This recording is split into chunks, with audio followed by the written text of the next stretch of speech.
Insecurity remains a major problem in the country, and while the federal government is working towards tackling it, cases of kidnappings, ritual killings seem to be on the rise. With this unending problem, the Oyo State Police Command has assured travelers who ply the Lagos-Ibadan Expressway of their safety and asked them not to panic as they travel along the axis. Commissioner of Police Ngozi Onadeko gave the assurance during a routine check on the Onigari area of Lagos-Ibadan Expressway. Onigari reports. Onigari is a boundary town between Ogun and Oyo State along the ever-busy Lagos-Ibadan Expressway. Commuters plying the Lagos-Ibadan Expressway are currently in fear of being kidnapped following reports of several abductions on the road. The Commissioner of Police, together with her team, took time to inspect the area. She said the routine check was necessary to ensure that men of the Nigeria police are properly securing the areas for travelers along the road. So once in a while we come out to check to ensure that we have visibility of policemen on the road and that there is enough patrolling, because we've put in place a kind of check that we have the static policemen at the various points we saw when we were coming, and then we have patrol vehicles too, patrolling from both sides of the road. She said the latest report of kidnappings along the road is still being investigated, saying perpetrators of such acts would soon meet their Waterloo. We've had joint patrols with Ogun State. We've combed the bush even before that one-off incident happened. But investigation is going on. We are making headway. So as of now, I don't really want to say how far we've gone. But I will still enjoin you people to tell people, let us stop this over-speculation. The police commissioner advised Nigerians to desist from sharing scary information that are capable of causing panic and fear. Onigari, TVC News, Onigari. All right, with me in the studio is security consultant Kelechi Obiakwata. Good morning. Thank you for joining us on TVC Breakfast. Thank you. Now, this Lagos-Ibadan Expressway is a very busy route, and this latest development is causing a lot of concern, or generating a lot of concern across persons who ply this route. I wonder what you make of this development that we're seeing. Yeah, it's really scary, and understanding the fact that that's not the first place it's happening in various roads in Nigeria, highways, and coming home to Ibadan Expressway that is very busy, and that serves many other express ways in Nigeria, the north and the west, is very scary. And I think our government should be a little bit proactive, because when it's happening in other places, they should know that it will also happen on the areas that is yet to happen. So they should go ahead and protect those areas. What we expect on our highways is that we have both static patrols or static security men at some given points, and also patrol security men. In time past, we used to have what is called highway patrol, although those were especially for motorists. But with the present situation we have at hand, such situation should be replicated to address the present security situation. Now, take for instance in the southeast, especially when people travel for Christmas last, you may have heard the news, there were more than 50 checkpoints along that way. What were they doing?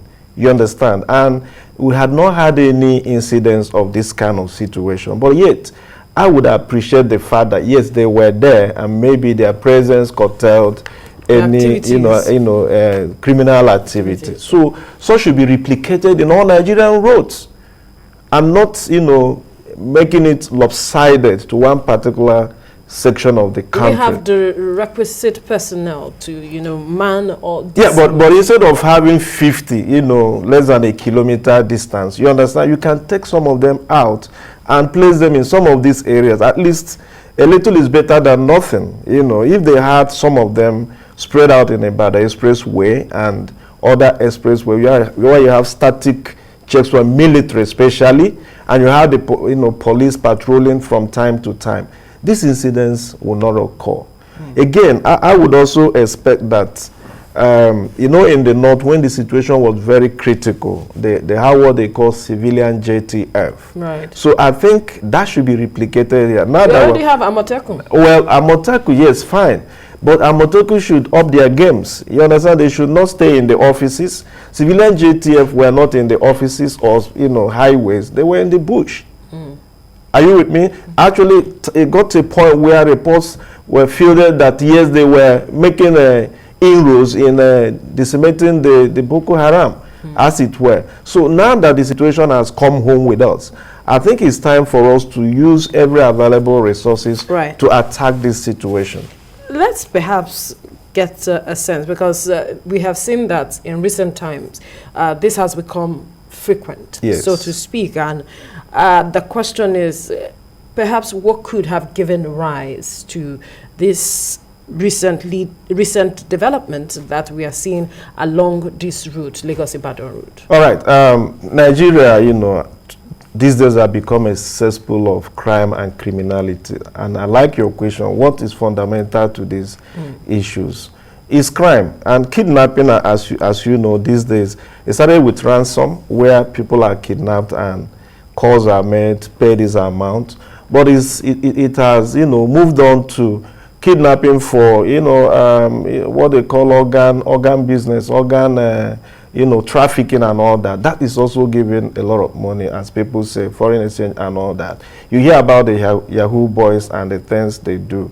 You know, all this added together, there is pecuniary advantage to kidnapping and all the crimes that are happening. So because of that pecuniary advantage, people are into it. In fact, it has gone so low that even families are selling their, you know, members for money. And, you know, children are also involved in attracting little children, you know, for sale and all that. So it's everywhere. There is crime in all nooks and crannies of Nigeria. And the question is, should this be the situation when we have a government, when we have leadership, you know, so to say? Because the primary purpose of any is to protect the citizens, so nobody is safe.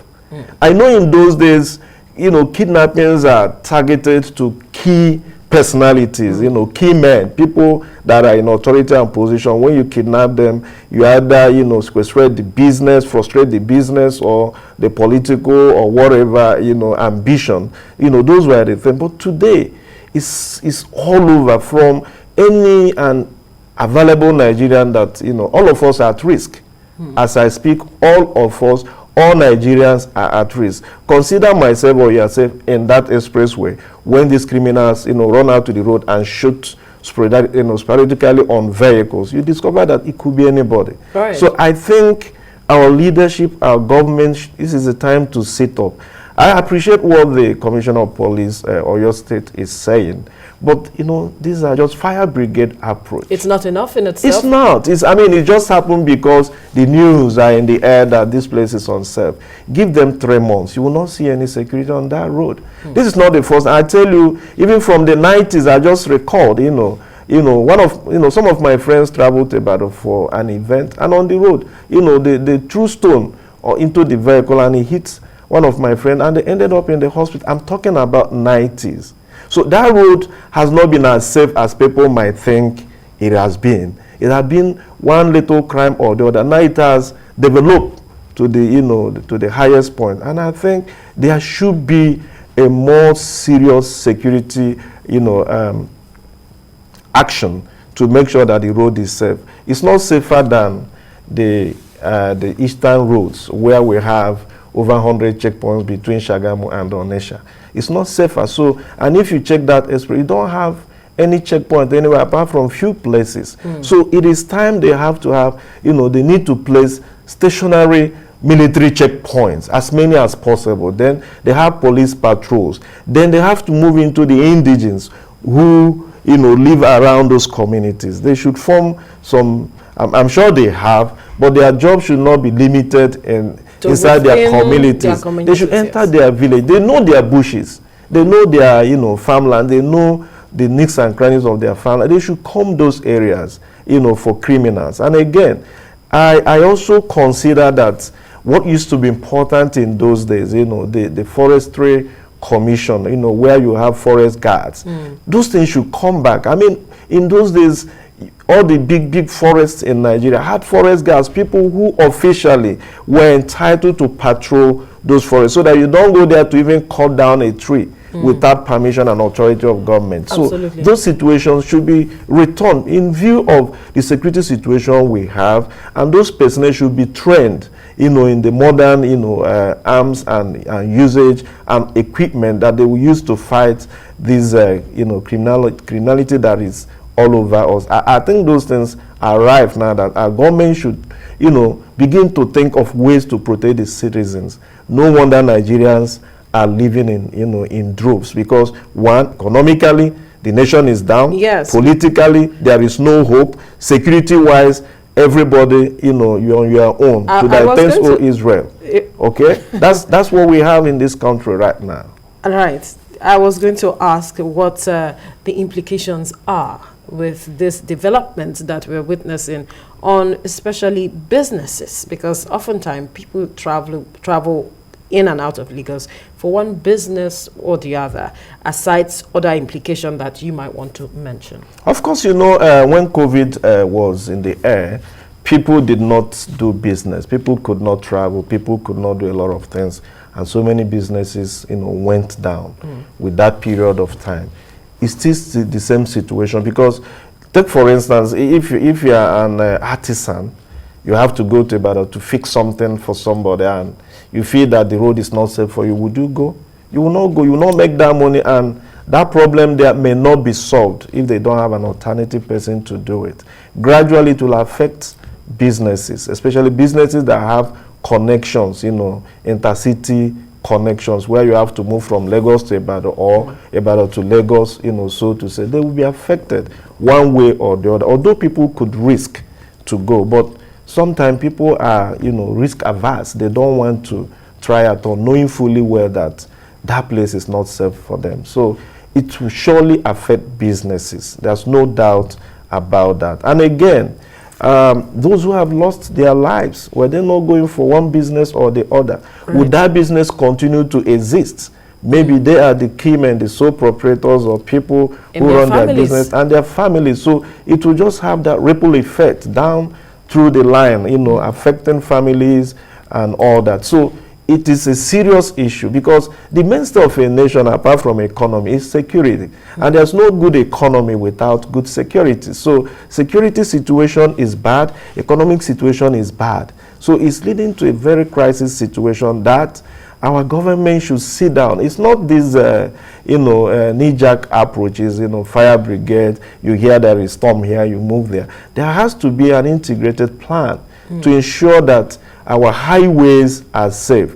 Meanwhile, those highways, if there's any crime there, there's no record. If there's no eyewitness, nobody could tell what happens. So is it not time we start fixing our highways to, best, international standard? Highways should have communication. Highways should have security, like, gadget CCTV that could report in kilometers, what has happened, and send the information to a remote, station where they could see what is happening. Highways should be illuminated so that at night, you can drive freely. In several years back, I had a doctor friend who told me that, he lived in Germany, he came from Germany. He said, he closed from work and started driving to somewhere 200 kilometers from work, and he slept off and drove for almost 30 minutes. He was still on the road. He didn't have an accident. Sleeping? Because he was sleeping. He didn't have, because the road was free and there was nobody, so to say. But that is rare. But what I'm saying is that highway could be somebody's living room properly, taken care of, because, but here you have the potholes, the highways are not motorable. There is no security, incentive, let's say CCTV cameras. There is no lightning, nothing. Everywhere is just stuck, risky environment that we exist in. Which government have to look into. Yes. Now, let's look at how, this route is between Lagos-Ibadan. Yeah. It is not just the prerogative of the Oyo State. Ogun State. Ogun or even State, Lagos State. Or even Lagos State. Yes. Something has to be done between both the three states where this route is found. That's what a lot of Nigerians are saying, because we see recently the governor of Niger State also calling on the governors of the states around to collaborate. Yeah. Perhaps that might be something the state governors should be looking at. I thought about it, even though Lagos is a little bit off that critical zone, it's more of Ogun and the Oyo State. But however, most of the movements are coming from Lagos State or ending in Lagos State. So I think the three states should sit on a round table and do some thinking about what to do to secure that express road, in addition to federal government effort, because it's a federal road. It's a federal road, So the three of them should sit after their meeting and collaborations and whatever they need to do. They should also sit with federal government so that it will be an integrated effort from federal and states to make sure that that highway itself. Again, it's not the only highway in Nigeria. There are other highways, the Kaduna, which their reports are not as obvious as what is happening to Lagos-Ibadan. Lagos-Ibadan is in at the center of press. So anything that happens, the world will know. But there are other highways, that the federal government also need to look into. All I'm saying is that our highways should not be made and left like that. There has to be highway monitoring. There has to be a provision to make sure that our highways are effective and functional and safe for citizens, in addition to, Lagos-Ibadan Expressway. Now, some monarchs met and they were talking about that this would be, although they raised concerns and they were saying that this would be a thing of the past. What role do you think they can play? Because it is often said that security is the business of everyone.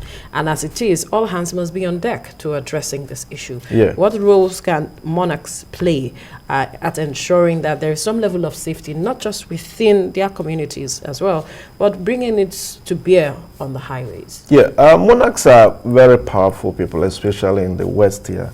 They control interests, and also they control security within their communities. I think in the same vein, they need to collaborate. Many of them, especially along the spread of the expressway, and talk to their people, bring their people together. You understand? They are the ones that have free access to their bushes, to their forests, to their farmlands. They know and understand. So they should organize community efforts, security efforts, to ensure that with the collaboration with the government, to ensure that their forests, their bushes, their farmlands are rid of criminals. And of course, spots, dark, black spots, because those forests and, they have places you can, see evidences that people use them and all that. So those places should not be there. They should collaborate and, as much as possible, try to work with government to make sure that within and around those environment, forests, considering that they are safe. Because what we're experiencing or what we're noticing is that these people draw out from the forest, attack people on the highway, and move into the forest. So their hiding place is in the forest.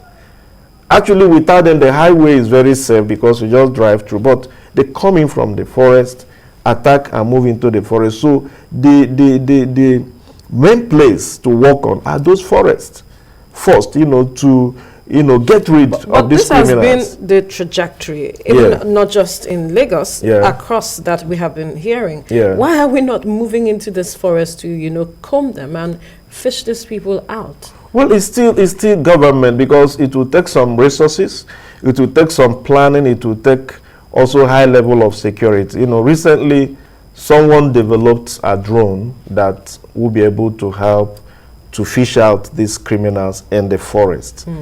What has government done to patronize such what do I call innovation?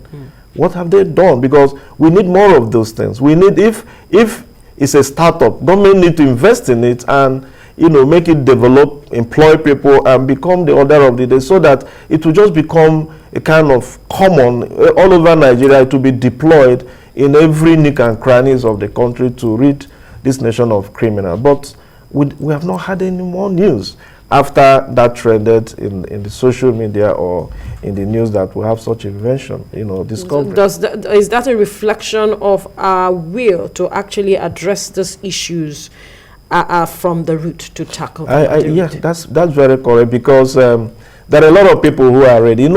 Many youths are not employed, and they are roaming the street, and some of them are turning to these criminals. Why don't government bring these people and use this opportunity? Do you understand? Train them, engage them in security, professional security services and all that, so that if they're not in army or police or road safety, so they could be in the private security sector. They can come in a way, collaborate with private security companies. Do you understand? Hire a lot of these young men and women, train them so that they become eyes in the nooks and crannies of the But recently, country. when we had when the police was recruiting, we saw where the spokesman for the police, in person of Franco Bas, saying that some people do not want to apply or put in for the job. Oh well, that is trending, especially said southeast and all that. I think that's a topic for another day. But the thing is this. Beyond that, people try so much to apply for government jobs, and we hear that there is maybe 100,000 applications but 10 jobs. Are they sincere? Are the jobs available? Or you push people to go to internet and key in the information? At the end of the day, they all gather together and few people are selected. I think. But we are short of personnel as it is. When you look at the population, we look at the situation on the ground, and we can't say that the openings are not there. The openings are there, but at the end of the day, how many people will be hired? But that does not mean to say that it is right that young people are not applying for such jobs. We need to investigate that and find out the real reason behind, such drag, to apply for such jobs. Maybe there is lots of interest, or they are not properly informed, especially the sector that complain that have not really, shown interest in the application. So that may be that. But what I'm saying is beyond that, that's the government sector. In the private sector, we have private security, that is all over Nigeria. There are all the states and, local governments of this country. Yes, they can engage, collaborate with private security company organizations. You understand? And what happened in oil companies, when you get a contract, the NCD make sure that you make provision, you understand, for training people, and they appoint people, you train them so that they acquire skill, local content. Our security has become a situation where we draw in, in the absence of national program to train people, in security-wise. You can use this opportunity to draw them in so that they become informed.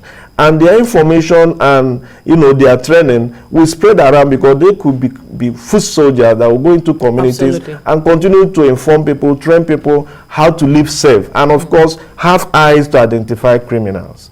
I think that, we can get to that point, since, insecurity has become an order of the day in our society. We should have a way, to curtail it. Right. So your final word on this, with regards to this matter, what more can government do to address this?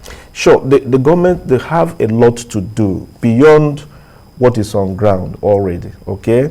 They need to sit down. I've come here before to talk about this. There needs to be proper collaboration within the government security forces. Right. Okay? And they need to integrate, like I just saying, the private security sector into this. Beyond that, also security is not supposed to be only taught in the university or the professional level. It could be part of our curriculum. Right. You understand? Right. Get down to the basics and start training even from nursery schools. Let them know their left and right when it comes to security. In the other climb, you know, you come to a home, you know, you watch the epic film Home Alone. Right. What happened there? The little boy was able to defend himself until the parents came, returned. So when we get to that level, it will be difficult for people to attempt to kidnap people anyhow, because you don't know what he has in his pocket. You could end up being kidnapped when you try it. Okay? And they should also look at this proliferation of arms, because that's, you know, another challenge we have in this country, because arms are with people who are not supposed to have it, and the people who are supposed to have it don't have. So they become defenseless. So government need to study the situation and see whether they will liberalize this to some extent, so that even private security companies can carry arms, and so that within and around communities, you see that people are officially carrying arms, and you cannot just carry arms illegally and behave anyhow. You'll be stopped. Right. So this is my thinking, and I think government should, be serious about our security. We must thank you so much, security consultant Kelechi Obiakwata, for your time on the program. You're welcome. Thank you.